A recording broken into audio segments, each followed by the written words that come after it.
Dear friends, over the last few weeks we've been working our way through a sequence of teachings from Jesus about the end of the world, when the Lord will come like a thief in the night.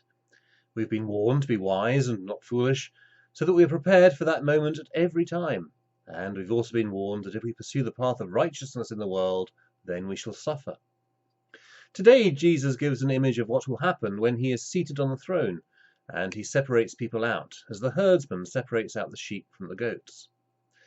Keep in mind that in the time of Jesus, for the nomadic herdsmen, goats were more valuable than sheep, for they had a higher production of milk and they could survive on more marginal land. The flip side of this is that the goats reproduce more quickly than the sheep, so the herdsman would have to regularly separate out the goats for culling in order to manage the overall population and not exhaust the ground. This story carries more nuance than is often believed. For what is it that makes for the difference between the sheep and the goat, between the righteous and the unrighteous? Clearly, it is about behaving in a righteous manner, to feed the hungry, to clothe the naked, to heal the sick. These are indeed the behaviors of the righteous. But why are those who have acted in such a manner being taken by surprise when Jesus praises them for doing so? We tend to notice if we're clothing the naked, for example. The issue is the identity of the recipient of those acts of righteousness. Jesus says, "As you did it to the least of these members of my family, you did it to me." So the question becomes, who are the members of Jesus' family? Now, earlier in this gospel, and it is always useful to link one bit of a gospel to another, earlier in this gospel, Matthew describes a moment when Jesus is asked to go and talk to his family, and he exclaims, "Who is my family? Those who do the will of my Father are my family." In other words, Jesus is talking about the church.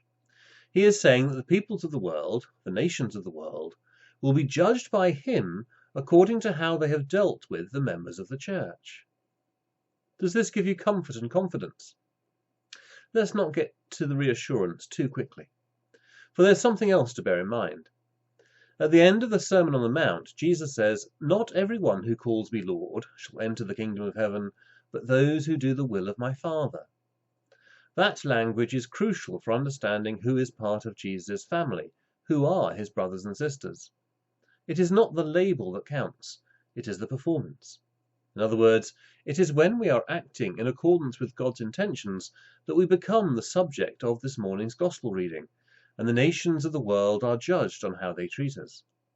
If we live in a worldly fashion, then Christ will have no grounds for discrimination, for we will have become just like the world, like salt that has lost its savour, and worthy only to be trodden underfoot. This story is not, therefore, an exhortation to act in a righteous way. That's part and parcel of what it means to pursue the will of God, and we are indeed to act righteously.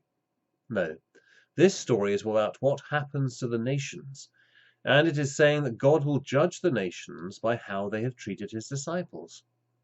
Christians can expect to be despised by the world. We are the people who can expect to be hungry and naked and a stranger in the world. We are in the world, but we are not of the world. The more faithful we are to the teaching of Christ, the more that the world shall despise us. But be of good cheer, for the Lord has overcome the world, and he reigns as Lord and King. Amen.